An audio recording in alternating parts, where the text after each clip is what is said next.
আদিত্য অপলক দৃষ্টিতে তাকিয়ে আছে তার অপরূপ প্রিয়তমার দিকে। নূর একটু লাজুক হেসে আমতা আমতা করে বলল, এত কিছু কি উপলক্ষে? আজ তো বিশেষ কোনো দিনও না। নূরের কথায় আদিত্যের ঘোর কাটল। আদিত্য মুচকি হেসে নূরের কাছে এগিয়ে এসে বলল, তোমার সাথে কাটানোর প্রতিটা দিনই আমার কাছে বিশেষ দিন। তবে হ্যাঁ, আজকে আমি একটা বিশেষ কাজের জন্যই আয়োজন করছি। নূর ভ্রু কুঁচকে বলল, কি কাজ?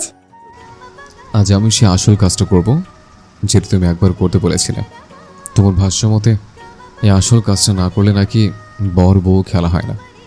তো আজকে আমি সে আসল কাজটাই করব, কারণ এখন তুমি সেই কাজটার মর্মার্থ ভালো করে বুঝতে পারবে। আদিত্যের কথার মর্ম বুঝতে পেরে নূর লাজুক হাসল। আদিত্য এগিয়ে গিয়ে টেবিলের উপর থেকে ফুলের তোড়া নিয়ে এসে নূরের সামনে হাঁটু গেড়ে নূরের দিকে তাকিয়ে বলল, আমি বলবো না আমি তোমাকে ভালোবাসি, কারণ তোমার প্রতি আমার অনুভূতিগুলো শুধু ভালোবাসা নামক ছোট্ট একটা ওয়ার্ডের সীমাবদ্ধ হবে না। আমি তোমাকে অনেক ভালোবাসি সেটাও বলবো না, কারণ অনেকেরও একটা সীমা আছে, আর আমার অনুভূতিগুলো সীমাহীন, যার কোনো অন্ত নেই।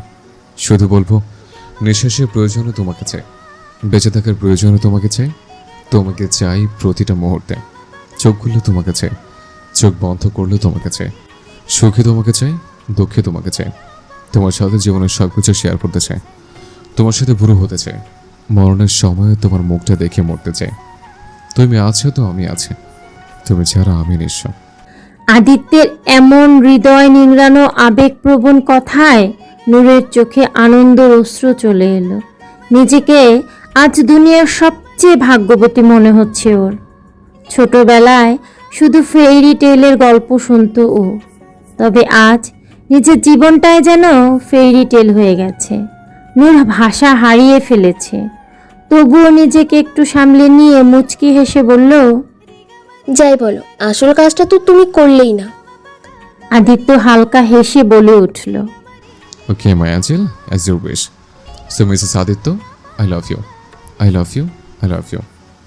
নূর এবার আদিত্যের সামনে হাঁটু গেড়ে বসে আদিত্যের হাত থেকে ফুলের তোড়াটা নিয়ে বলল, I love you too my hero. Aditya প্রাপ্তির হাসি দিয়ে নূরকে জড়িয়ে ধরল। তারপর উঠে দাঁড়িয়ে নূরের হাত ধরে ওকে তুলে দাঁড় করালো। আদিত্য একপাশ থেকে একটা লাল রঙের ফানুস নিয়ে এলো। ফানুসটা নূরের হাতে দিয়ে আদিত্য নিচে আগুন ধরিয়ে দিল। তারপর সে নিজেও দুই হাতে ফানুসটা ধরে নূরের দিকে তাকিয়ে বলল, উড়িয়ে দাও আমাদের ভালোবাসার নামে। অতঃপর দুজনে একসাথে ফানুসটা ছেড়ে দিল। ফানুসটা উড়ে যাওয়া পর্যন্ত দুজনে সেদিকেই তাকিয়ে রইল। এ যেন অনবদ্য অনুভূতি। কিছুক্ষণ পর আদিত্য নূরকে নিয়ে ক্যান্ডেল লাইট ডিনার করে নিল। ডিনার শেষে আদিত্য ডান্স করার জন্য নূরের দিকে হাত বাড়িয়ে দিল। নূরও মায়াবী হেসে আদিত্যের হাতে হাত রাখল। আদিত্য এক হাত নূরের কোমরে রেখে আরেক হাত নূরের হাতের ভেতর দিয়ে আস্তে আস্তে নেচে নেচে গাইতে লাগলো। রেলিংয়ের কাছে নিচে পা মেলে বসে আছে আদিত্য, আর তার দু পায়ের মাঝখানে বসে আছে নূর। আদিত্য পেছন থেকে নূরের কোমর জড়িয়ে বসে আছে। নূর শুধু এই জ্যোৎস্না রাতের মেলায় বিশাল সমুদ্রের ওপর ভাসমান হয়ে সমুদ্র বিলাস করছে। এমন সৌন্দর্য হয়তো ভাষায় প্রকাশ করা সম্ভব না। আজকের এই মুহূর্তগুলো খুবই স্পেশাল ওর কাছে, তাই তো প্রতিটা মুহূর্ত এনজয় করছে। তবে আদিত্যের কাছে তার এঞ্জেল থাকতে অন্য কোনো সৌন্দর্যের কি তার চোখে যায়? সে তো শুধু নূরে বিভোর, আর এখনও তাই আছে। আদিত্য নূরের খোলা চুলগুলো সরিয়ে নূরের উন্মুক্ত কাঁধে মুখ ডুবিয়ে আছে। মাঝে মাঝে চুমু দিচ্ছে, আবার নাক ঘষছে। আদিত্যের এখনো কাণ্ডে নূর লাজুক হেসে বলল, আচ্ছা মিস্টার, তো এই কারণেই এত আয়োজন হচ্ছিল তাই না? আসল মতলব তো এটাই, নিজের লাভটা ভালোই বোঝো তাই না? আদিত্য এবার নূরের মুখটা নিজের দিকে ঘুরিয়ে নিল। নূর লজ্জায় মাথা নিচু করে রয়েছে। নূরের এই লাজুক লাল আভাটা আদিত্যের নেশা আরও বাড়িয়ে দিচ্ছে। আদিত্য নূরের থুতনিতে হাত দিয়ে মুখটা একটু উঁচু করে বৃদ্ধাঙ্গুল দিয়ে নূরের ঠোঁট স্লাইড করল। নূর শিউরে উঠে চোখ বন্ধ করে নিল। আদিত্য নূরের ঠোঁটের দিকে তীক্ষ্ণ দৃষ্টিতে তাকিয়ে নেশা ভরা কণ্ঠে বলে উঠল, এমনি এমনি তো আর এত বড় বিজনেসম্যান হয়নি। নিজের লাভ ছাড়া কোনো কাজ করি না আমি, আর এখন আমার লাভের পালা। কথাটা বলে আদিত্য ধীরে ধীরে নূরের ঠোঁটের দিকে ঝুঁকতে লাগলো, আর এক সময় নূরের রসালো অধর যুগলে ডুব দিল। আদিত্যের কোট খামচে ধরে নিজেও আদিত্যের ভালোবাসায় সায় দিতে লাগলো। আদিত্যের নেশা আরও বেড়ে গেল।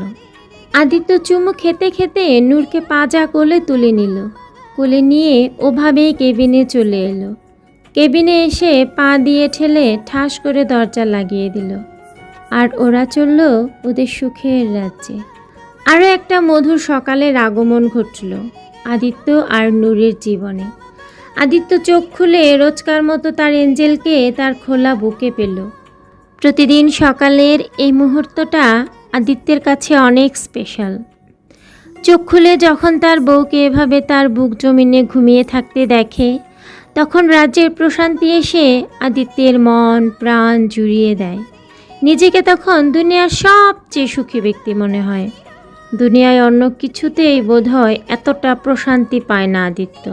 আদিত্য আস্তে করে নূরকে বালিশে শুইয়ে দিয়ে গালে হাত বোলাতে লাগলো, আবার কপালে চুমু খাচ্ছে। নূরের ঘুমের ডিস্টার্ব হওয়ায় নূর ঘুমের ভেতরে একটু নড়ে চড়ে উঠে ঘুম ঝরানো কণ্ঠে বলে উঠল, ঘুমাতে দাও না। নূরের এই ঘুমু ঘুমু কণ্ঠটা আদিত্যের কাছে অনেক কিউট লাগে।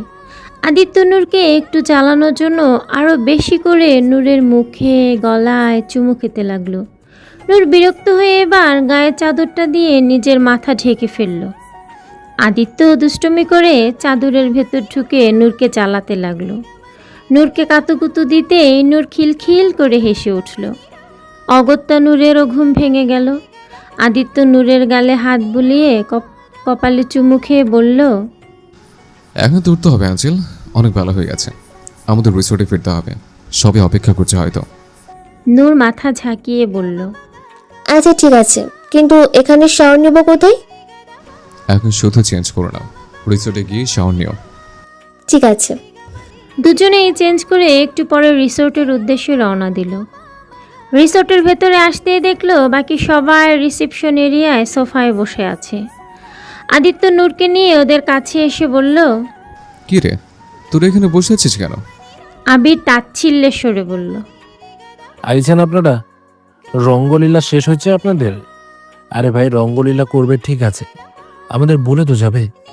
নিজেরা রঙ্গলীলা করে বেড়াবে আর এদিকে চিন্তায় আমাদের ঘুম কামাই। আদিত্য ভ্রুকুচকে বলে উঠল। এখানে চিন্তার কি আছে? এবার বেইহান বলে উঠল, আরে ওর কথা বাদ দাও তো, বেচারা অনাহারে থাকতে থাকতে মাথা আউল বাউল হয়ে গেছে, তাই আবল তাবল বকছে।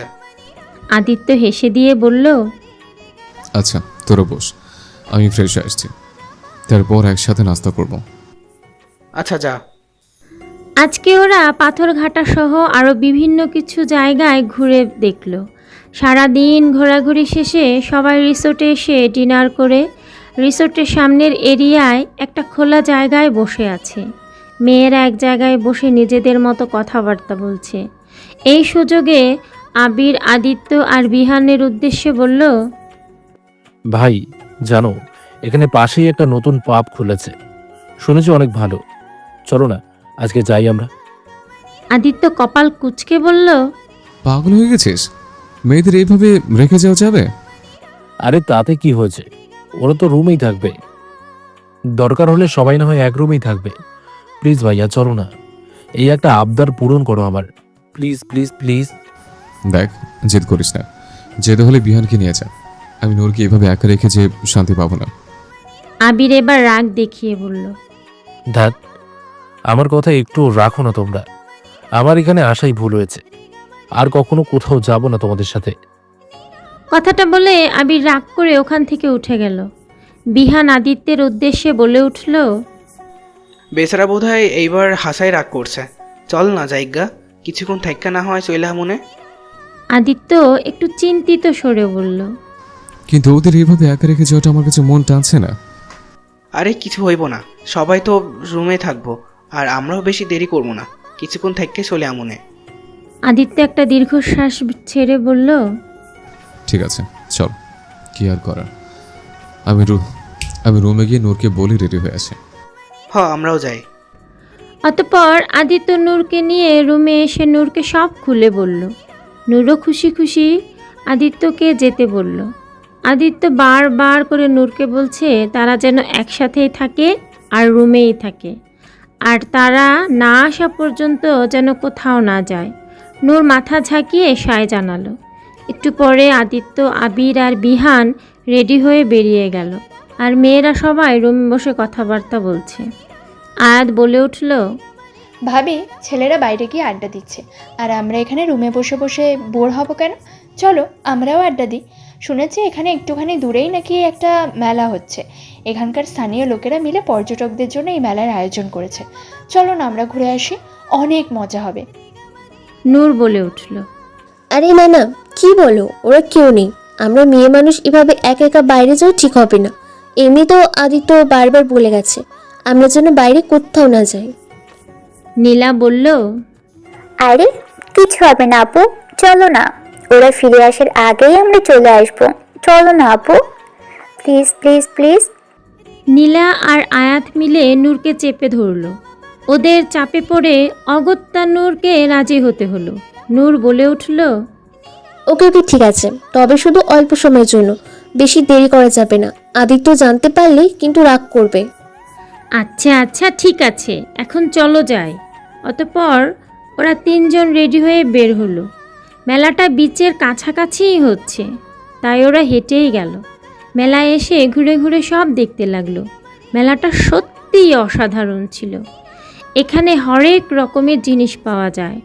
আয়াত আর নীলা তো যা পছন্দ হচ্ছে তাই কিনে ফেলছে। কিছুক্ষণ ঘোরাঘুরির পর নূর এবার ফিরে যাওয়ার তাগিদ দিল, না হলে দেরি হয়ে যাবে। নূরের কথায় ওরা রাজি হয়ে একসাথে মেলা থেকে বেরিয়ে এলো। তবে এতক্ষণ ধরে যে দুই জোড়া চোখ ওদের ফলো করছে সে ব্যাপারে ওদের বিন্দু মাত্র ধারণা নেই। সেই দুই জোড়া চোখের মালিক এখনও পেছন পেছনে ওদের ফলো করছে। তাদের একজন আরেকজনের উদ্দেশ্যে বলে উঠল, ভাই দেখা মনে হইতেছে অনেক মালদার পার্টি। মাইয়া গুলারে কিডন্যাপ করবার পারলে বস অনেক খুশি হইয়া যাইবো আমগর উপরে। আরেকজন বলে উঠল, হরে মদনা, ঠিকই কইছস। খালি একবার কিডন্যাপ করতে পারলেই হয়, বসের কাছে মোরাই খাস হইয়া যামো। হ বদনা ভাই, তাহলে মুই যাই কিডন্যাপ করতে। না না, তুই হইলি ছোট মানুষ, তুই পারবি না। আর তাছাড়া তুই তো আগে কোনো হনো কিডন্যাপ করো শোনাই। তাই তুই থাক, মুই এই কাজ করি। মদনা ন্যাকা কান্না করে বলল, তুমি ব্যাগ সময় এরাম হর, ব্যাগ সময় খালি নিজে সব কাজ করে বসের কাছে মহান হইয়া যাও। আর মোরে কিছু করার সুযোগও দাও না। যাও, মুই খেলবো না তোমার লগে। আরে কান্দোস কে? আচ্ছা ঠিক আছে, আজকে তুইও যা, তোরে সুযোগ দিলাম। মদনা খুশি হয়ে বলল। থ্যাংক ইউ ভাই। মদনা সামনে এগিয়ে গিয়ে আবার বদনার কাছে ফিরে এলো। বদনা ভ্রুকুচকে বলল, কি হইল, ফিরে আইলি কে? ভাই এইটা মোর প্রথম কিডন্যাপিং। মোরে আশীর্বাদ দাও, মুই যেন এই কামে সফল হই, মুই যেন তোমার নাম উজ্জ্বল করবার পারি। বদনা গদগদ হয়ে বলল। ঠিক আছে, মুই আশীর্বাদ দিলাম, তুই যেন তোর কাজে বিজয়ী হস আর মোরে গর্ভবতী করস। যা, যুদ্ধে জয়ী হয়ে ফের। মদনা বদনার আশীর্বাদ নিয়ে আবারও সামনে এগুলো কিডন্যাপিংয়ের মিশনে। বদনা ওর পিছে পিছে আসছে, কিন্তু ওদের কিডন্যাপ কিভাবে করবে সেটাই ভেবে পাচ্ছে না মদনা। প্রথমে ভাবলো ওদের মাথায় কিছু দিয়ে আঘাত করে ওদের বেহুশ করবে, তাই ওর ভাবন মতো এদিক ওদিক তাকিয়ে কিছু খুঁজতে লাগলো। রাস্তার পাশে কোনো লাঠি পড়ে থাকতে দেখলে মদনা সেটা হাতে নিল। লাঠি হাতে নিয়ে ধীরে ধীরে নূরদের পেছনে গেল। লাঠি উঁচিয়ে ওদের দিকে ভয়ে তাক করল। সাহস জুগিয়ে যেই মারতে যাবে তখনই আয়াতের হাতে থাকা কোল্ড ড্রিঙ্কসের ক্যানটা ফুরিয়ে যাওয়ায় পেছন দিকে ছুঁড়ে মারল, আর সেটা এসে সোজা মদনার মাথায় লাগলো। মদনা বেচারা নিজের মাথা এলোমেলো পায়ে ঘুরতে লাগলো। বদনা তাড়াতাড়ি করে মদনাকে ধরে ফিসফিস করে বলল, ইয়া কি করতেছস তুই? এমনি কেউ কিডন্যাপ করে? আরে মগ কাছে তো বেহুশ করার আছে। হইয়া রুমালে মিশাইয়া আগে বেহুশ করান লাগবো। বদনা একটা রুমালে বেহুশ করার মেডিসিন মিশিয়ে মদনার হাতে দিয়ে বলল, এই নে, এইটা নিয়ে আগুন নাককে ধর, এরপর ওরা বেহুশ হইয়া যাইব।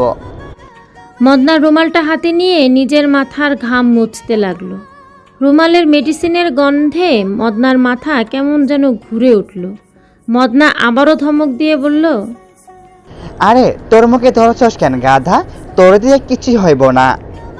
মদনা আবারও ন্যাকা ন্যাকা কান্না করে বলল, তুমি খালি মোর লগে এরামি হরো, আমি এবার বাড়িতে গিয়া মারে কইয়া দিমু তুমি মোরে একটুও ভালোবাসো না, খালি দমকাও। আচ্ছা ওইসে ওইসে, কান্দান থামা আহন, আর যা তাড়াতাড়ি ওগো বেহুশ কইরা আয়। মদনা আবারও সামনে এগোচ্ছে। রাস্তায় আপাতত লোকজন তেমন নেই, তাই ওদের সুবিধা হচ্ছে। আয়াত পায়ে হঠাৎ কি যেন লেগে গেল। আয়াত সেটা ছাড়ানোর জন্য থেমে গিয়ে নিচে ঝুঁকে পায়ে লাগা জিনিসটা ছাড়াতে লাগলো। নীলা আর নূর কিছুটা এগিয়ে গেছে। মদনা এই সুযোগে আয়াতের পেছন থেকে গিয়ে রুমাল দিয়ে মুখে চেপে ধরলো। আর কিছুক্ষণের মধ্যে আয়াত বেহুশ হয়ে গেল।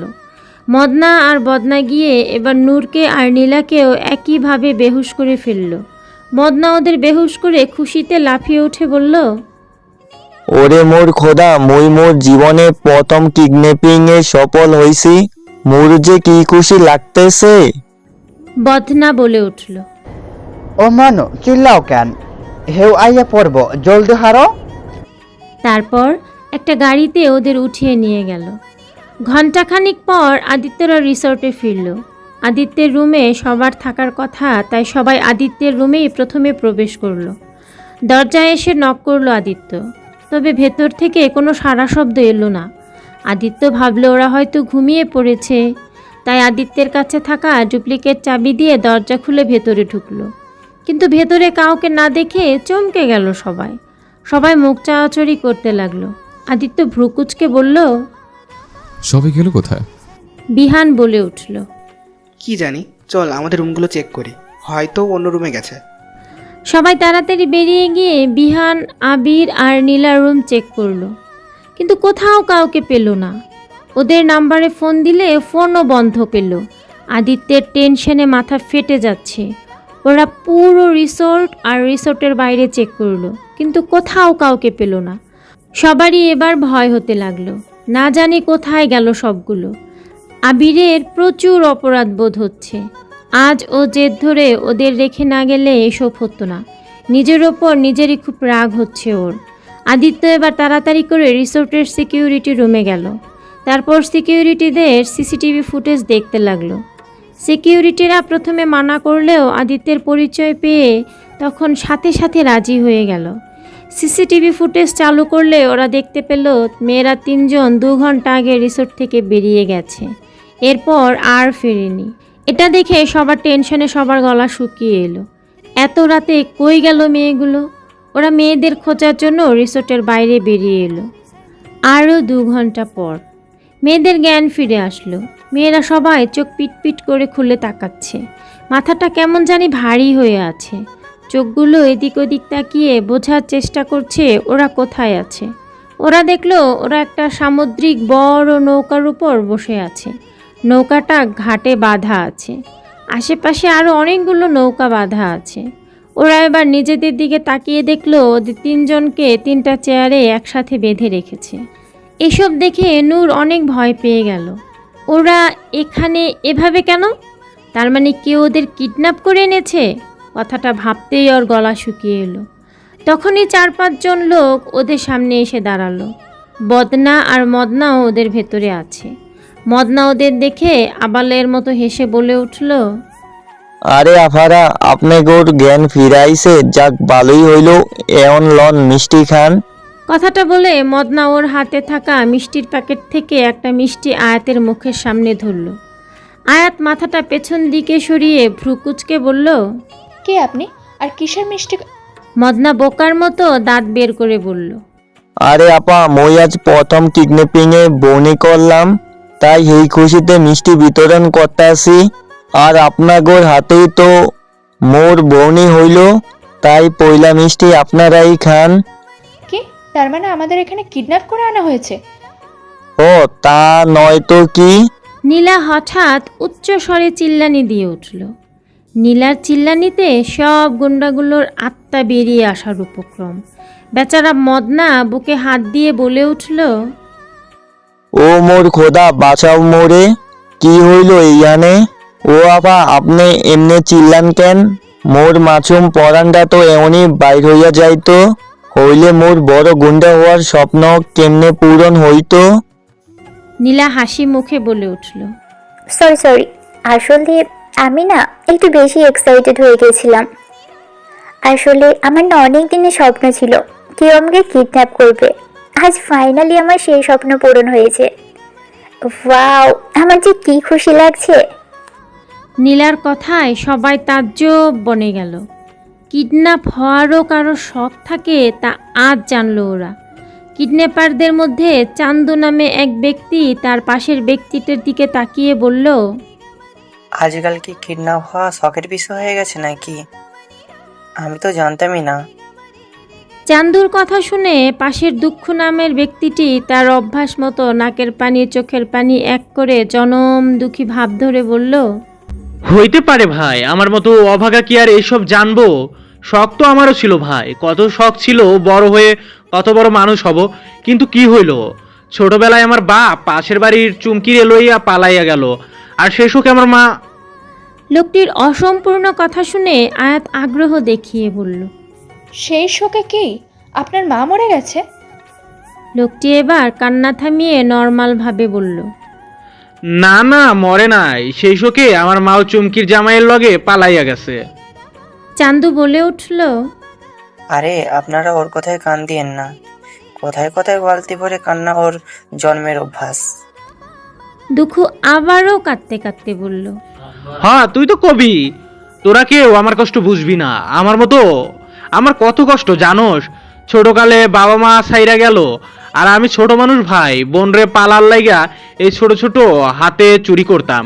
কখনো ভালো হাত মারতে পারতাম, কখনো খালি হাতে ফিরতাম। তখন বাড়িতে আইলে আমার ভাই বোন আমার জান খাইতে আইতো। দুঃখু মিয়ার কষ্টকাব্য শুনে নূর বলে উঠল, থাক ভাইয়া, কাঁদেন না, সব ঠিক হয়ে যাবে ভাইয়া। দুঃখু মিয়া নূরের করুণ চোখে তাকিয়ে বলল, কি কইলেন আফা? আপনি আমারে ভাই কইলেন? জানেন আমার ছোট বোনও আমারে এমন করে ভাই ডাকে। কথাটা বলে দুঃখু মিয়া আবারও তার কান্না শুরু করে দিল। এবার কোপা শামসু নামের আরেক ব্যক্তি দুঃখু মিয়াকে ধমক দিয়ে বলে উঠল, এই তুপ, একদম তুপ, আর একবার কানলে তোর মাথা ফাটাই দিব। তালা দিন খালি পে পে করে বাতিল মতো বাড়তেই থাকে, তালা আবার একটা। আর যদি তুই পে পে তুনতি, তোর গলার মধ্যে তিনের দলে আটকাই দিব। কোপা শামসুর এমন তোতলানো কথা শুনে মেয়েদের পেট ফেটে হাসি আসছে। ওরা মুখ টিপে নিজেদের হাসি আটকানোর চেষ্টা করছে। আর বদনা তখন কোপা শামসুর উদ্দেশ্যে বলে উঠল, আমানো, তুমি দোহরের গলা পরে আটকাইও, আগে নিজের গলার মধ্যে যেইটা বাইজা আছে ওইটা পরিষ্কার করো। কি কও হইয়া, তো বুঝবার পারি না। কোপা শামসু বলল, না বুঝাল কি আতে, আমি তো একদম ক্লিয়ার কলেই বলতি। তিতুন্দল প্রতীতকাল তথা আমাল, আমি আমার কথা তো বিবুদ্ধি, তুমি বুঝো না, তেতা তোমার প্রবলেম। এদের ঝগড়া দেখে এবার রাধে নামের আরেক ব্যক্তি এগিয়ে এলো। তার চুলগুলো তেরে নাম ছবির রাধের মতো মাঝখানে সিতি করে কপালের উপর দিয়ে নামিয়ে রাখা। উনি আবার সালমান খানের অনেক বড় এপি। রাধে সালমান খানের মতো অঙ্গভঙ্গি করে বলল, এই তোরা থামবি নাকি আমার ভাইগিরি দেখাবো? তোরা ভালো করেই জানিস, একবার जो मैं कमिटमेंट कर दिया उसके बाद मैं खुद की भी नहीं सुनता। মদনা বলে উঠল, ভাই দ্বিতীয়বার কমিটমেন্ট করলে কি করেন? दूसरी बार कमिटमेंट कर दिया तो मैं मेरे बाप की भी नहीं सुनता। আর তৃতীয়বার? और तीसरी बार कमिटमेंट कर दिया तो कोई मेरी नहीं सुनता। রাধে ডায়লগ বাজি দেখে নীলা উৎসাহ নিয়ে বলল, ওয়াও, क्या बात क्या बात। ভাইয়া, আপনি তো সত্যিই সালমান খানের মতোই ডায়লগ বললেন। নীলার প্রশংসায় রাধে যেন খুশিতে ডগমগ হয়ে তাল গাছের মাথায় উঠে গেল। নীলা আবারও বলল, ভাইয়া, আমার হাতটা একটু খুলে দিবেন? না মানে আপনার জন্য একটু তালি বাজাতাম। রাধে যেন আরও ফুলে বেলুন হয়ে গেল। তাড়াতাড়ি করে নীলার কাছে এসে হাতের বাঁধন খুলে দিতে দিতে বলল, হ্যাঁ হ্যাঁ অবশ্যই, কেন নয়। নীলার হাত খুলে দিলে নীলা জোরে জোরে হাতে তালি বাজিয়ে বলল, ওয়াও, অনেক ভালো করেছেন আপনি। আরও কিছু করে দেখান না। আসলে সালমান খান আমার অনেক পছন্দ। রাধে আনন্দ গদে গদ হয়ে বলল। হ্যাঁ হ্যাঁ এখনই করছি। রাধে সালমান খানের আরও ডায়লগ বাজি করে দেখালো। নীলা এবার বলল, ভাইয়া, আমি একটু আমার ফোনটা পেতে পারি? না মানে আপনাদের সবার সাথে একটু সেলফি নিতাম। আপনি জানেন আজকাল ফ্রেন্ডগুলো 1 নম্বরের হারামি। আমার কিডন্যাপ হওয়ার কথা মুখে বললে একদম বিশ্বাস করবে না। তাই একটু সেলফি তুলে নিতে চাই, যাতে ওদের দেখানো যায়। এতে করে কিন্তু আপনারাও ফেমাস হয়ে যাবেন, আপনাদের বিজনেসও অনেক পপুলার হয়ে যাবে। রাধে বোকার মতো নীলার কথায় রাজি হয়ে গেল। নীলার ফোনটা এনে দিলে নীলা একে একে সবার সাথে সেলফি তুলতে লাগলো। আর লোকগুলো দাঁত কেলিয়ে ওর সাথে সেলফি তুলছে। ওদের দেখে মনে হচ্ছে ওরা এখানে পিকনিক করতে এসেছে। নূর নীলার দিকে ইশারা করতে নীলা সেলফি তোলার সাথে সাথেই টুক করে আদিত্যের নাম্বারে একটা মেসেজ করে আর লোকেশন পাঠিয়ে দিল। আদিত্য এদিকে পাগল প্রায় অবস্থা। ওর এঞ্জেলটাকে কোথাও খুঁজে পাওয়া যাচ্ছে না। টেনশনে হাত পা জমে যাচ্ছে ওর। তখনই ওর ফোনে নীলার দেওয়া মেসেজ আসলো। মেসেজটা দেখে ওরা 3 জনই দ্রুত সেই লোকেশনে গেল। আর নূরেরা এদিকে সবার সাথে খাতির জমিয়ে দিয়েছে, যেন হারিয়ে যাওয়া ভাই বোনের মিলন হয়েছে। নূর ওদের দিকে তাকিয়ে বলল, ভাইয়া, আমরা তো এখন আপনাদের বোন হয়ে গেছি, তাই না? তাহলে আমাদের ছেড়ে দিন না, আপনাদের দুলাভাইরা চিন্তা করছে। বদনা বলে উঠল, মাফ কইরা বয়েন, এই কাম করতে পারবো না। আমাকে বস অনেক ভয়ঙ্কর। তোমাকে ছাড়া দিলে আমাকে জানি মাইরা ফেলাইব, সে খুব ভয়ঙ্কর। বদনার কথায় নূর ভয়ে শুকনো ঢোক গিলল। না জানি এদের বস সত্যিই কত ভয়ঙ্কর। তখনই বদনা বলে উঠল, ভাই ভাই, এই দে বস আইতেছে। বদনার কথা মতো নূরেরা মাথা তুলে এদিক ওদিক তাকাচ্ছে বসকে দেখার জন্য, কিন্তু কোথাও দেখতে পেল না ওরা। নূর মদনার দিকে তাকিয়ে বলল, কোথায় আপনার বস? দেখি না তো। এই যে আমি এখানে, নিচের দিকে তাকান। বসের কণ্ঠ শুনে নূরেরা নিচের দিকে তাকিয়ে দেখল 3 ফুট লম্বা একজন লোক দাঁড়িয়ে আছে। নূর অবিশ্বাস্য কণ্ঠে বলল, আপনি ওদের বস? হ্যাঁ, আমি ওদের বস।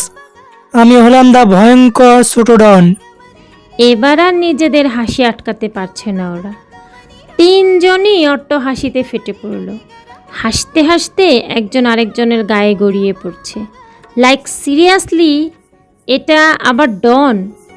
বেচারা ডন ভেবাচেকা খেয়ে গেল। নিজের দাপট প্রমাণ করার জন্য আরও রাগী ভাব দেখিয়ে বলল, এই তোমরা হাসছো কেন?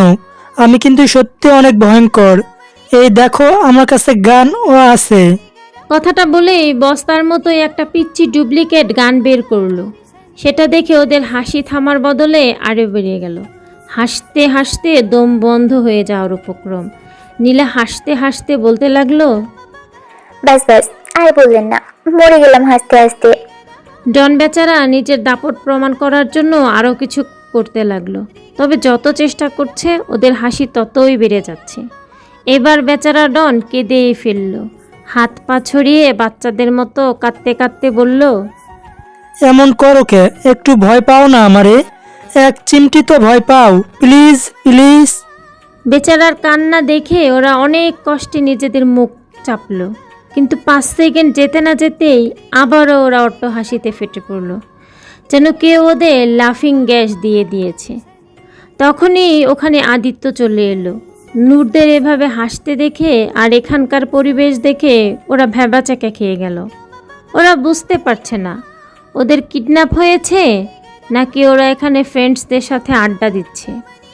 আদিত্যেরা ওদের কাছে এগিয়ে গেল। আদিত্যদের দেখে নূরের মুখে হাসি ফুটল। আদিত্য ওদের কাছে এগিয়ে যেতে নিলেই বদনা এসে ওদের থামাতে গেলেই আদিত্য এক চড় মেরে দিল। বেচারা বদনা চান্দি ঘুরে উঠল। সে ঠাস করে নিচে পড়ে গেল। বদনার অবস্থা দেখে বাকিদের ভয়ে মুতে দেওয়ার দফা। আদিত্য দ্রুত গিয়ে নূরের বাঁধন খুলে দিয়ে 2 হাতে মুখটা ধরে বলল, ঠিক আছে তুমি? হ্যাঁ হ্যাঁ, আমি একদম ঠিক আছি। আবির আর বিহান এসে আয়াত আর নীলার বাঁধন খুলে দিল। আদিত্য ওই লোকগুলোর দিকে লাগি চোখে তাকিয়ে তেড়ে যেতে লাগলো। বেচারা তো আগেই ভয়ে জড়সড় হয়ে আছে। নূর আদিত্যের হাত ধরে ওদের আটকে দিয়ে বলল, থাক, ওদের মেরো না, ওরা এতটা খারাপ না, একটু বুদ্ধি কম। আদিত্য ভ্রুকুচকে নূরের দিকে তাকালো। কিডন্যাপারের জন্য এত দরদ দেখে একটু অবাক হচ্ছে ও। যাই হোক, শেষমেশ আর মারল না। ওরাও আদিত্যের কাছে মাপ চেয়ে তওবা করলো, আর কখনো এমন কাজ করবে না। তারপর আদিত্যেরা নিচে চলে গেল। রিসোর্টে ফিরে এসেই সবাই যার যার রুমে চলে গেল। আদিত্য আর নূরও ওদের রুমে ঢুকলো। তবে নূর খেয়াল করলো আদিত্য ওর দিকে তাকাচ্ছেও না, কথাও বলছে না। আদিত্যের এমন কঠিন হয়ে থাকা মুখমণ্ডল দেখে নূর বুঝতে পারছে আদিত্য প্রচুর রেগে আছে। রেগে থাকারই কথা, ওরা কাজই যে করেছে এমন। কিন্তু এখন হিরোর রাগ ভাঙাবে কেমন করে? আদিত্য ড্রেসিং টেবিলের সামনে গিয়ে ঘড়ি খুলছে। তখনই নূর পেছন থেকে আদিত্যকে জড়িয়ে ধরে অপরাধী কণ্ঠে বলল, সরি সরি সরি, আর কখনো এমন হবে না, সত্যি বলছি। প্লিজ মাফ করে দাও, কথা বলো আমার সাথে প্লিজ। নূরের সরির খুব একটা প্রভাব পড়ল না আদিত্যের ওপর। আদিত্য নূরের হাত ছাড়িয়ে চলে যেতে নিলেই নূর আদিত্যের হাত ধরে আবারও বলে উঠল, সরি তো, প্লিজ মাফ করে দাও না। আদিত্য এবার চোয়াল শক্ত করে নূরের 2 কাঁধ ধরে হালকা ঝাঁকিয়ে রাগী কণ্ঠে বলল, হোয়াট সরি? হ্যাঁ, হোয়াট সরি? সরি বলে সব খতম হয়ে গেল? তুমি কি এখন এসে বাচ্চা নূর আছো যে কিছু বুঝতে পারো না? তুমি জানো না তুমি 1 সেকেন্ডের জন্য চোখের আড়াল হলে আমার জান বেরিয়েছে? তুমি জানো তোমাকে না দেখে কি অবস্থা হচ্ছিল আমার? এই 3টা ঘন্টা দম বন্ধ করছিল আমার জন্য। আচ্ছা, লোকগুলো যদি সত্যিকারে খারাপ লোক হতো তাহলে কি হতে পারতো তোমাদের ধারণা আছে তোমার? সে কথা ভাবতে আমার রুহ কেঁপে ওঠে। কিন্তু তুমি কিভাবে বুঝবে? তুমি বুঝলে বারবার আমার সাথে অমন করতে পারতে না। তোমাকে আমি মানা করেছিলাম বাইরে কোথাও যাবে না, তাহলে কি এমন জরুরি কাছে তোমাদের বাইরে যেতে হলো বলো? নূর কাঁদো কাঁদো গলায় কিছু বলতে যাবে, তার আগেই আদিত্যকে থামিয়ে দিয়ে বলে উঠল, থাক, তোমার সিল এক্সকিউজ শোনার ধৈর্য আমার মাঝে নেই। তুমি থাকো তোমার মতো। কথাটা বলেই আদিত্য নূরকে ছেড়ে দিয়ে কাপড় চোপড় নিয়ে হন হন করে ওয়াশরুমে ঢুকে গেল। আর নূর দাঁড়িয়ে থেকে নীরবে কাঁদতে লাগলো। তারপর নিজের চোখের পানি মুছে মনে মনে বলল, শুধু ভ্যাবা করে কাঁদলে কাজ হবে না, আমাকে আমার হিরোকে মানাতে হবে। রাগিয়েছি যখন আমি, তখন আমি রাগ ভাঙাবো। নূর মনে মনে কিছু প্ল্যান করে নিল। 10-15 মিনিট পর আদিত্য ওয়াশরুম থেকে বের হলো। রুমে ঢুকতেই থমকে গেল আদিত্য। নূর একটা লাল রঙের পাতলা জর্জেট শাড়ি পরে দাঁড়িয়ে আছে। শাড়িটা একটু সিনেমার নায়িকাদের মতো আবেদনীয়ভাবে পরেছে। স্লিভলেস ব্লাউজের উপর পাতলা শাড়ির নিচে ফর্সা মেদহীন পেট আর নাভি দৃশ্যমান। নূরের এমন আবেদনময়ী আবদার দেখে আদিত্যের নেশা জাগলেও তার রাগের সামনে সেটাকে সে বাইরে আসতে দিল না। আদিত্য অন্যদিকে তাকিয়ে নূরের সামনে দিয়ে নূরকে পুরোপুরি ইগনোর করে চলে যেতে লাগলো। তবে নূরও এতটা সহজে হার মানার পাত্রী নয়। আজ তো যে করেই হোক সে তার হিরোকে হার মানিয়েই ছাড়বে। তাই নূর আদিত্যের হাত ধরে টান দিয়ে নিজের কাছে আনলো। তারপর 2 হাত আদিত্যের গলা জড়িয়ে মায়াবী হেসে বলে উঠল, सोना कितना सोना है सोने जैसा तेरा मन सुन जरा सुन क्या कहती है दीवाने की ये धड़कन तू मेरा तू मेरा तू मेरा तू मेरा तू मेरा হিরো নাম্বার 1। আদিত্য ভাবলেশীনভাবে নূরের হাত নিজের গলা থেকে ছাড়িয়ে চলে যেতে লাগলো। নূর আবারও আদিত্যের হাত ধরে আটকালো। আদিত্যের আগে পিছে ঘুরে ঘুরে নানান ভঙ্গিতে আদিত্যকে ছুঁয়ে ছুঁয়ে গাইতে লাগলো, हीरो तो मेरा हीरो है विलन जैसा काम न कर सपनों की इस रानी को ऐसे तो बदनाम न कर दीवानी यार कहता है प्यार अच्छा नहीं ये दीवानापन तू मेरा तू मेरा तू मेरा तू मेरा तू मेरा तू হিরো নাম্বার 1। আদিত্য ভেতরে ভেতরে ঠিকই নূরের কার্যক্রম এনজয় করছে, তবে ওপরে ওপরে রাগ দেখিয়ে আবারও চলে যেতে লাগলো।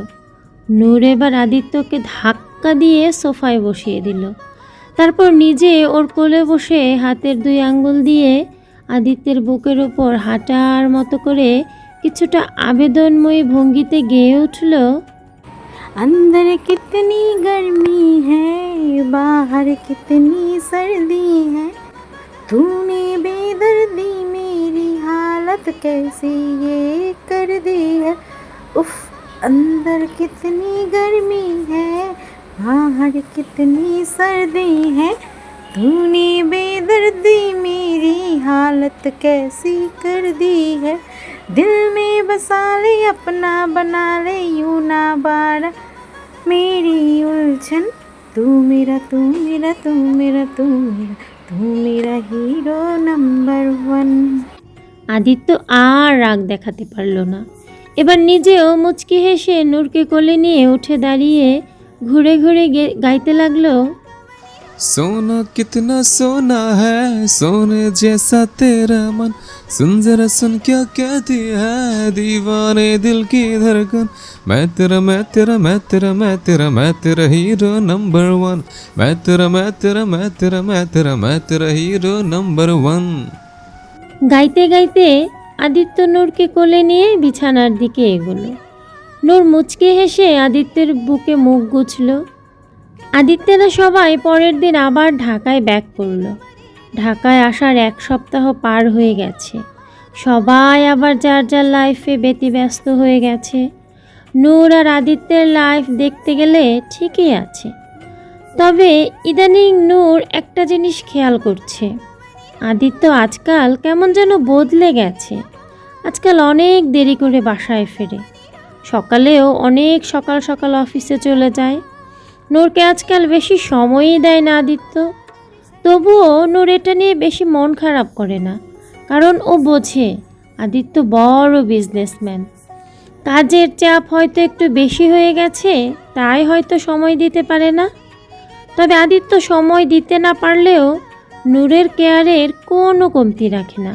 অফিসে থাকলেও সবসময় নূর খেয়েছে কিনা সে খোঁজ খবর রাখে, আর সার্ভেন্টদের বলে রেখেছে নূর খাওয়া দাওয়ার গাফলতি করলে তাকে যেন ফোন দিয়ে জানিয়ে দেয়। আজ শুক্রবার সকাল 8টার দিকে নূরের ঘুম ভাঙল।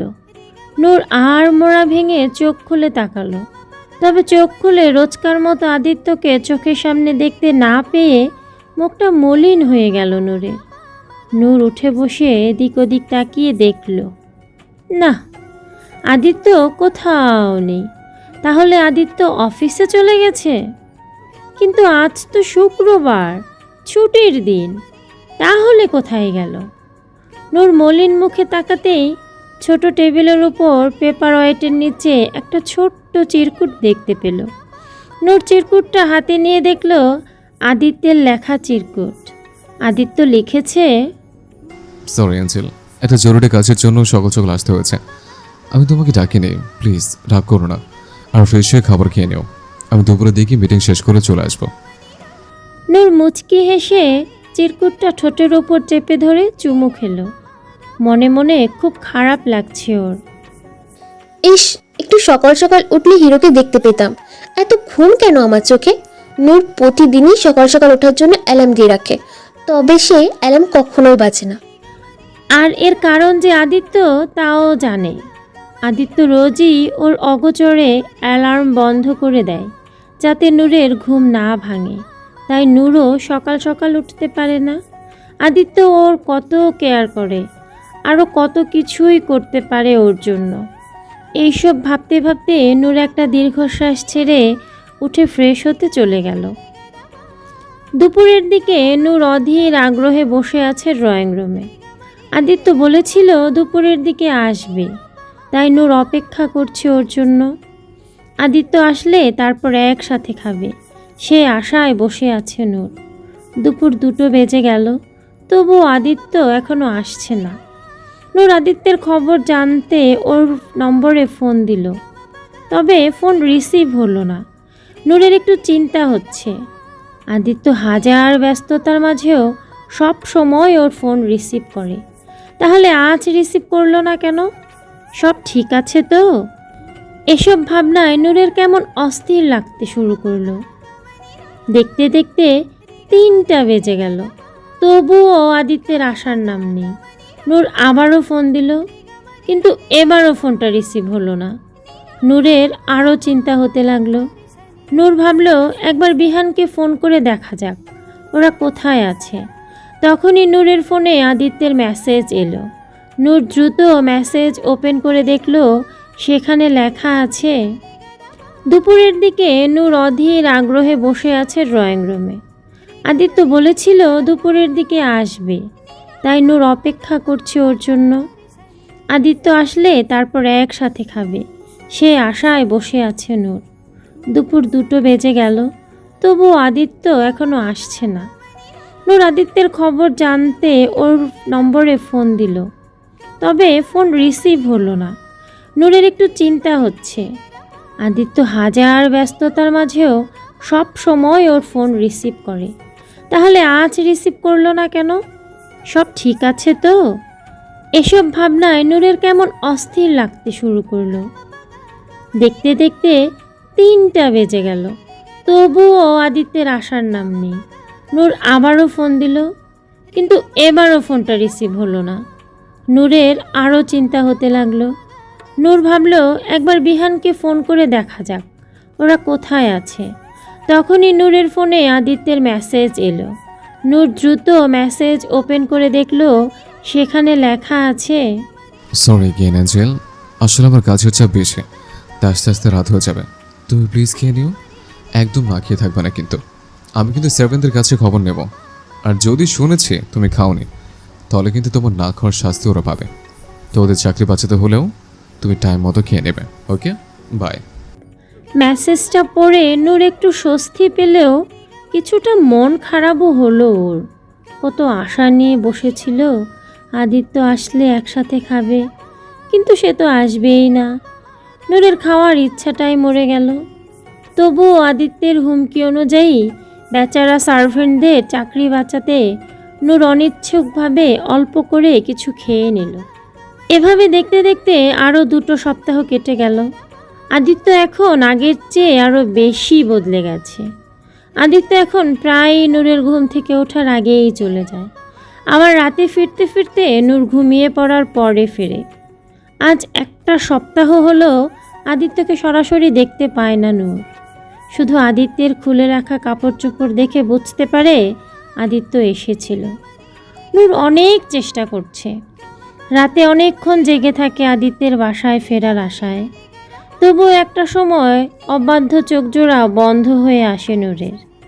আবার সকালে ওঠার জন্য অ্যালার্ম দিয়ে রাখলেও সেটাও আদিত্য বন্ধ করে রাখে, যার কারণে সকালেও আদিত্যকে দেখা হয় না ওর। এখন আর ঘুমের জন্য কোনো চিরকুটও রেখে যায় না আদিত্য। সারা দিন একবারও ফোন করে না, আর নূর ফোন করলেও ফোন ধরে না, শুধু একটা মেসেজ পাঠিয়ে দেয়, আমি ব্যস্ত আছি, খেয়ে নিও। ব্যাস এটুকুই। নূরের এখন প্রচুর খারাপ লাগছে। যতই মনকে বোঝানোর চেষ্টা করছে যে আদিত্য হয়তো সত্যিই ব্যস্ত আছে তাই এমন করছে, তবুও অবুঝ মন আজকাল এসব বুঝতে চায় না। তার খুব খারাপ লাগে। না চাইতেও নানান খারাপ চিন্তা ভাবনা তার মন মস্তিষ্কে এসে ভর করে। নূরের ভয় হয়, ওর হিরোটা কি সত্যিই বদলে গেছে? তার কি আর আমার প্রতি আর কোনো অনুভূতি নেই? সে আমার উপর তিক্ত হয়ে গেছে, তাই কি সে এমন আমার থেকে দূরে দূরে সরে যাচ্ছে? এসব ভাবতে ভাবতে নূরের হাত পা ঠান্ডা হয়ে আসে। আবার সে নিজেই নিজেকে বুঝ দেয়। না না, এমন কিছুই না। তুইও না কিসব ফালতু চিন্তা নিয়ে থাকিস। এমনটা কখনোই হবে না। আমার হিরো আমাকে অনেক ভালোবাসে। সে নিশ্চয়ই ব্যস্ততার কারণেই এমন করছে, আর কিছুই না। তুই একদম উল্টোপাল্টা ভাববি না। এসব নানান কথা বলে মনকে বোঝানোর চেষ্টা করলেও সেটা কতটুকু কার্যকরী হয় সেটা জানা নেই নূরের। রাত 10টা। যথারীতি আদিত্য এখনও বাসায় ফেরেনি। তবে আজ নূর পণ করে নিয়েছে সে আজ আদিত্য না আসা পর্যন্ত কিছুতেই ঘুমাবে না। নূর আজ শাড়ি পরে সুন্দর করে সেজেগুজে রেডি হয়ে বসে আছে আদিত্যের জন্য। আজ সে নিজের হাতে ডিনার বানিয়েছে আদিত্যের জন্য। যদিও আদিত্য ওকে কিচেনের ধারের কাছে যেতে মানা করেছে, তবুও আজ নূর আদিত্যের কথা না মেনেই এই কাজ করেছে।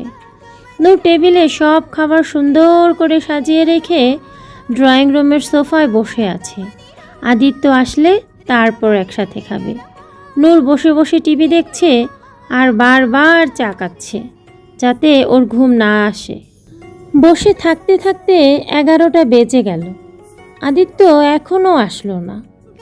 নূর দুবার ফোন দিয়েছে, কিন্তু বরাবরের মতো ফোনটা রিসিভ করেনি আদিত্য। নূরের এতক্ষণের উৎসাহ ধীরে ধীরে চুপসে এলো। তবে মনোবল হারালো না নূর, বসেই রইল আদিত্যের জন্য। সার্ভেন্টরা অনেকবার নূরকে এসে অনুরোধ করে গেছে খাবার খেতে। সে বলেছে খাবার না খেলে আদিত্য তাদের চাকরি থেকে বাদ দিয়ে দিবে। তবে নূর আজ কোনো কথাতেই নড়বে না। সে আজ মনে মনে পণ করে নিয়েছে আদিত্য আসবে তবেই সে খাবে, তা না হলে খাবেই না।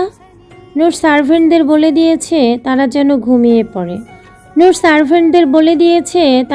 গিয়ে ঘুমিয়ে পড়ে।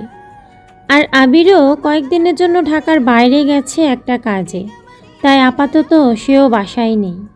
দেখতে দেখতে ঘড়ির কাঁটা 12টার ঘন্টা বাজল, তবুও আদিত্যের আসার নাম নেই। নূরের অবাধ্য চোখ জোড়ায় এবার রাজ্যের ঘুম নেমে আসছে। নূর অনেক চেষ্টা করেও তাকিয়ে থাকতে পারছে না। নূর না পেরে উঠে গিয়ে চোখে পানির ঝাপটা দিয়ে এলো। তবে 20 মিনিট যেতে না যেতে নূরের চোখ আবারও ভারী হয়ে এলো। নূর কিছুতেই চোখ খুলে রাখতে পারছে না। তাহলে কি আজও সে তার হিরোকে দেখতে পাবে না? ভাবতে নূরের ঘুম জড়ানো চোখ লাল হয়ে ভিজে উঠল। আর পারল না নূর। নিজের সাথে যুদ্ধ করে শেষমেশ ঘুমের কাছে হার মেনে সোফার ওপরেই কাত হয়ে ঢলে পড়ল। চোখ বন্ধ করতে নূরের চোখের পানিটুকু গাল বেয়ে গড়িয়ে পড়ল। রাত 1টার পরে আদিত্য বাসায় ফিরল। সারাদিনের কাজের ধকল আর ক্লান্তিতে নাজেহাল অবস্থা। ভেতরে ঢুকে ড্রয়িং রুমের নূরকে এভাবে সোফার ওপর শুয়ে থাকতে দেখে আদিত্য একটু চমকে গেল। আদিত্য টেবিলের দিকে তাকিয়ে দেখল টেবিলে খাবার সাজানো। আদিত্যের যা বোঝার বুঝে গেল। আদিত্য দ্রুত পায়ে নূরের কাছে গিয়ে নূরের মুখের সামনে হাঁটু গেড়ে ফ্লোরে বসে পড়ল। নূরের চোখের পানির দাগ এখনও আছে। আদিত্যের বুকের ভেতর ধুক করে উঠল। আদিত্য নূরের গালে হাত বুলিয়ে মনে মনে ভাবল, আমি কি আমার অ্যাঞ্জেলটাকে অনেক বেশি কষ্ট দিয়ে ফেলেছি? সারপ্রাইজ দিতে চাওয়ার চক্করে আমার অ্যাঞ্জেলটাকে আঘাত করে ফেললাম না তো? আদিত্য নূরের কপালে চুমু খেয়ে মনে মনে বলল, আজই শেষ হলো, আর এমন হবে না। আমি আমার অ্যাঞ্জেলটাকে আর কাঁদতে দিব না। তারপর আদিত্য নূরকে কোলে তুলে নিয়ে সিঁড়ি বেয়ে উপরে উঠে গেল। বেশি রাত হওয়ায় আদিত্য আর নূরকে খাওয়ার জন্য ওঠালো না, না হলে আবার মাথা ব্যথা করবে ওর। সকাল 8:30টার দিকে নূরের ঘুম ভাঙল। নূর চোখ খুলে তাকিয়ে আজও আদিত্যকে পেল না। নূর মলিন মুখে ধীরে ধীরে উঠে বসল। ভীষণ কান্না পাচ্ছে ওর। ওর নিজের উপর চরম রাগও লাগছে। মরার যত ঘুম আমার চোখে কেন আসে? কেমন বউ আমি? নিজের স্বামীর আগে ঘুম থেকে উঠে তাকে একটু দেখতেও পারি না, আবার সে আসার আগেই ঘুমিয়ে পড়ি। কেমন হতচ্ছাড়া বউ আমি! আমার স্বামী সারাদিন এত কষ্ট করে বাসায় ফেরে, আর আমি কিনা তার একটু সেবাও করতে পারি না। বউ নামের কলঙ্ক আমি। আমার কোনো যোগ্যতাই নেই আসলে। এসব নানান কথা বলে নিজেকে বকতে লাগলো নূর। চোখ দুটো দিয়ে নীরবে পানি ঝরতে লাগলো। কিছুক্ষণ পর নিজেকে একটু সামলে নিয়ে ধীরে ধীরে উঠে দাঁড়িয়ে ওয়াশরুমে গিয়ে ফ্রেশ হয়ে এলো নূর। তারপর মনমনা হয়ে বাইরে বেরিয়ে এলো। বাইরে এসে ধীরে ধীরে সিঁড়ি বেয়ে নিচে নেমে এলো। তবে নিচে কোনো সার্ভেন্টকে দেখতে পেল না নূর। নূর ভ্রু কুঁচকে ভাবল, আজকে সব সার্ভেন্টগুলো গেল কোথায়? কাউকেই দেখতে পাচ্ছে না। হঠাৎ রান্নাঘর থেকে কিছুটা টুং টাং শব্দ শুনতে পেল নূর। নূর ভাবল হয়তো কোনো সার্ভেন্ট হবে, তাই ধীর গতিতে রান্নাঘরের দিকে এগিয়ে গেল নূর। তবে রান্নাঘরের দরজায় এসে চমকে গেল নূর। রান্নাঘরে অন্য কেউ নয়, বরং আদিত্য দাঁড়িয়ে আছে। আদিত্য একটা 3/4 প্যান্ট পরে খালি গায়ে দাঁড়িয়ে চুলায় কে যেন করছে। নূরের যেন নিজের চোখকেই বিশ্বাস হচ্ছে না। ও কি সত্যিই দেখছে আদিত্যকে? তার মানে আদিত্য আজ অফিসে যায়নি।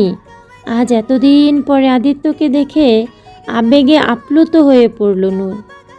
দৌড়ে গিয়ে পেছন থেকে আদিত্যকে শক্ত করে জড়িয়ে ধরে ফুঁপিয়ে কেঁদে উঠল। আদিত্য বুঝতে পারছে নূরের এই কান্নার কারণ। আদিত্য মুচকি হেসে নূরের হাত ছাড়িয়ে ওকে সামনে আনলো। নূর সামনে এসে আবারও আদিত্যকে জড়িয়ে ধরে কাঁদতে লাগলো। আদিত্য কিছু না বলে নূরকে জড়িয়ে ধরে মাথায় হাত বুলিয়ে দিতে লাগলো। কিছুক্ষণ পর নূর একটু শান্ত হয়ে আসলো, তবে এখনও ওভাবে আদিত্যকে জড়িয়ে ধরে আছে। আদিত্য মুচকি হেসে বলল, কতক্ষণ এইভাবে থাকবে? ছাড়বে না? নূর আদিত্যের বুকের মাঝেই মাথা নাড়ালো, মানে সে নড়বে না। আদিত্য বলে উঠল, আরে বাবা, আমার পাস্তা পড়ে যাচ্ছে তো। নূর আবারও আদিত্যের বুকের মাঝে থেকে বাচ্চাদের মতো করে বলল, যাক পুরে। আদিত্য হালকা হাসল। তারপর দুই হাতে নূরের মুখটা উপরে তুলে নূরের চোখের পানি মুছে দিয়ে আদুরে গলায় বলল, আমার অ্যাঞ্জেলটাকে অনেক কষ্ট দিই শুধু, তাই না? আসলে আমি একটা পচা হাজব্যান্ড, তাই না? নূর দ্রুত মাথা দুই দিকে নেড়ে দুই হাতে আদিত্যের মুখটা ধরে বলে উঠল, না না, একদম না। তুমি পচা না, বরং আমি একটা পচা বউ। আমি বউয়ের কোনো দায়িত্বই পালন করতে পারি না। তোমার বউ হওয়ার কোনো যোগ্যতাই নেই। নূরের বাকি কথা শেষ হওয়ার আগেই আদিত্য তার অভিনব কায়দায় নূরের মুখ বন্ধ করে দিল। একটু পরে নূরের ঠোঁট ছেড়ে দিয়ে বলল, আর কখনো যেন এসব ফালতু কথা না শুনে আমি। সাদমান শাহের আদিত্যর বউ হওয়ার সবচেয়ে বড় যোগ্যতা হলো তোমার নিষ্পাপ মন, যা অন্য কারো কাছে নেই। আর থাকলেও সেটা আমার জানা দরকার নেই, কারণ আমার বউ আমার কাছে সবচেয়ে প্রিয়, এমনকি আমার নিজের থেকেও বেশি দামি সে, বুঝছো? এখন কান্না বন্ধ করো, অনেক কান্নাকাটি হয়েছে। আর না, আমি এতক্ষণ সহ্য করেছি, আর সহ্য করতে পারবো না। তাই লক্ষ্মী মেয়ের মতো কান্না বন্ধ করে সুন্দর করে হাসি দাও। আদিত্যের কথায় নূর হালকা হাসল। তারপর বলে উঠল, তুমি সকাল সকাল রান্নাঘরে কি করছো? আর সার্ভেন্টরা কোথায়? আদিত্য মুচকি হেসে বলল, আমি আজ সবাইকে ছুটি দিয়েছি। আজ শুধু বাসায় তুমি আর আমি থাকবো, আর কেউ না। আর হ্যাঁ, সকাল সকাল রান্নাঘরে এসছি আমাদের জন্য ব্রেকফাস্ট বানাতে। নূর বলে উঠল, তোমার বানাতে হবে না, তুমি গিয়ে রেস্ট নাও, আমি নাস্তা বানাচ্ছি। হুম, একদম না, তোমার কিচ্ছু করতে হবে না। আজকে আমি আমার অ্যাঞ্জেলের জন্য নিজের হাতে সব করব। আদিত্য নূরের কোমর ধরে উঁচু করে রান্নাঘরের সিঙ্কের উপর বসিয়ে দিয়ে বলল, কোনো কথা না বলে চুপচাপ এখানে বসো। আজকে তুমি তোমার হাজব্যান্ডের কুকিং ট্যালেন্ট দেখবে। নূর মুচকি হাসল।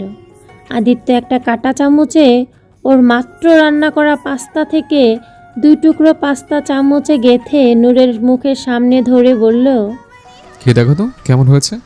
নূর মুচকি হেসে পাস্তাটা মুখে নিল।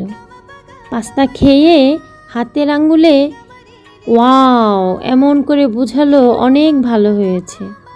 আদিত্য তৃপ্তির হাসি দিয়ে আবারও খাওয়াতে লাগলো।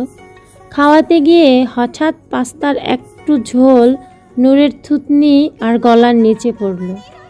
নূর পাশ থেকে টিস্যু নিয়ে মুছতে গেলে আদিত্য বাধা দিয়ে নেশা ভরা চোখে তাকিয়ে বলল, মুছতে হবে না, এতক্ষণ তুমি খেলে, এখন আমার পালা।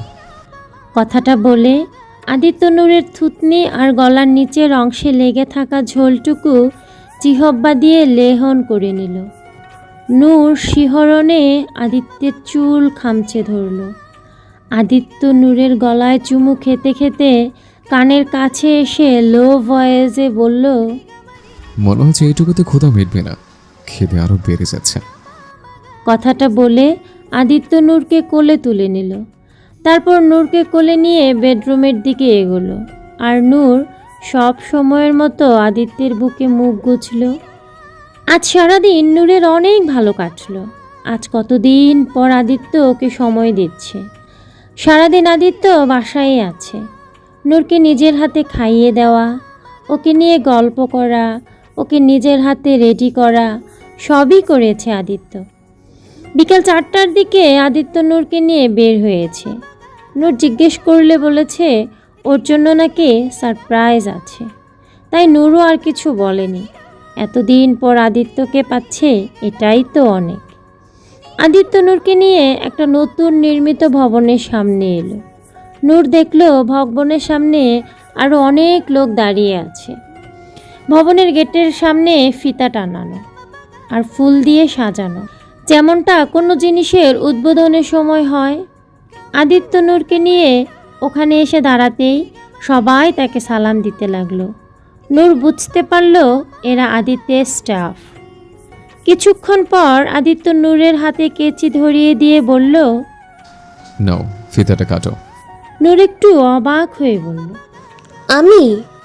হ্যাঁ, তুমি নয় তো কে? এটা আমার নতুন ব্রাঞ্চ, তোমার হাতে এটা উদ্বোধন করতে চাই। নাও কাটো। নূর একটু ইতস্তত করলেও আদিত্যের কথায় কেচি দিয়ে ফিতাটা কেটে দিল।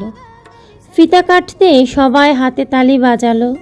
আদিত্য এবার একটা পর্দার সামনে গিয়ে পর্দার রশিটা নূরের হাতে দিয়ে বলল, এখন এটা টান দাও। আদিত্যের কথা মতো নূর রশিটা টান দিতেই সামনের পর্দাটা দুই দিকে সরে গেল। পর্দা সরে যেতেই নূর আরও অবাক হয়ে গেল, কারণ এই ব্রাঞ্চটা নূরের নামে করা। এটা দেখে নূর বিস্ময় ভরা চোখে আদিত্যের দিকে তাকালো। আদিত্য তখন মুচকি হেসে বলল, হ্যাঁ, এটা তোমার নামে। এই ব্রাঞ্চের কাজের জন্য এতদিন এত ব্যস্ত ছিলাম, আর তোমাকে সারপ্রাইজ দেবে বলে কিছু বলিনি। নূর যেন স্তব্ধ হয়ে গেল। কেমন রিয়াকশন দেবে ভেবে পাচ্ছে না ও। গলা জড়িয়ে আসছে ওর। নূর কোনো রকমে নিজেকে সামলে আস্তে করে বলল, এক্সকিউজ মি প্লিজ। কথাটা বলে নূর ওখান থেকে সরে গিয়ে একটা কেবিনে ঢুকে পড়ল। কেবিনে ঢুকে মুখে হাত দিয়ে চেপে ধরে জোরে কেঁদে উঠল নূর।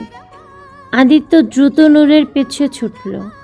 কেবিনে ঢুকে নূরকে এভাবে কাঁদতে দেখে আদিত্যের বুকের ভেতর মোচড় দিয়ে উঠল। আদিত্য নূরকে পেছন থেকে শক্ত করে জড়িয়ে ধরে অপরাধী কণ্ঠে বলে উঠল, সরি সরি সোনা, অনেকগুলো সরি। আমি জানি এই গল্পটা তোমাকে অনেক কষ্ট দিয়ে ফেলেছে। আমি সত্যি বলছি, আমি ইচ্ছে করে এমনটা করিনি। তোমার থেকে দূরে থাকা আমার জন্য সুখকর ছিল না। আমার অনেক কষ্ট হয়েছে, কিন্তু কোনো উপায় ছিল না। অফিসের কাজ শেষ করে আবার এখানে আসতে হতো। এখানকার কাজের চাপ বেশি, তাই বাসে যেতে যেতে দেরি হয়ে যেত। ব্যস্ততার কারণে তোমাকে ফোন করার সময় পেতাম না, আর তুমি ফোন করলে আমি ইচ্ছে করেই ধরতাম না, কারণ তোমার মলিন কণ্ঠস্বর আমি সহ্য করতে পারতাম না। তখন আমি দুর্বল হয়ে পড়তাম, তোমাকে সারপ্রাইজ দিতে পারতাম। নূর এবার আদিত্যের দিকে ঘুরে আদিত্যকে জড়িয়ে ধরে কাঁদো কাঁদো গলায় বলল, চাই না আমার কোনো সারপ্রাইজ, আর কখনো আমার সাথে এমন করবে না। জানো এই কয়দিনে কি অবস্থা হয়েছে আমার? মাথায় কত খারাপ খারাপ খেয়াল এসেছে। খবরদার আর কখনো আমার সারপ্রাইজ দিবে না আমাকে। আমার কিছু চাই না, আমরা শুধু তোমাকে চাই। সবসময় তোমাকে আমার পাশে চাই, আর কিচ্ছু না। ওকে ওকে, আই প্রমিস আর কখনো এমন হবে না। এবার কান্না বন্ধ করো প্লিজ। নূর কিছুক্ষণ পর একটু শান্ত হয়ে গেল। আদিত্য নূরের কপালে চুমু খেয়ে ওর হাত ধরে আবারও বেরিয়ে এলো। কার্তিক মাস পড়ে গেছে। আবহাওয়ায় হালকা ঠান্ডার প্রভাব পড়েছে। আজ দিনটাও কেমন মেঘলা মেঘলা। জানালা খুলতেই উত্তরা বাতাসে শরীর হালকা শীত শীত অনুভূত হচ্ছে। শুক্রবার হওয়ায় আজ আদিত্য বাসাতেই আছে। নূর ড্রয়িং রুমে বসে টিভি দেখছে আর বোর হচ্ছে। আদিত্য সেই সন্ধ্যা থেকে রান্নাঘরে ঢুকেছে, বেরোনোর নাম নেই। আজকাল তার আবার একটু বেশি কুকিংয়ের শখ জেগেছে কি না, সময় পেলেই কিছু না কিছু বানিয়ে নূরকে খাওয়াবে। তবে তার কড়া নির্দেশ নূর যেন রান্নাঘরে না যায়। আর এই জন্যই নূরের বিরক্ত লাগে।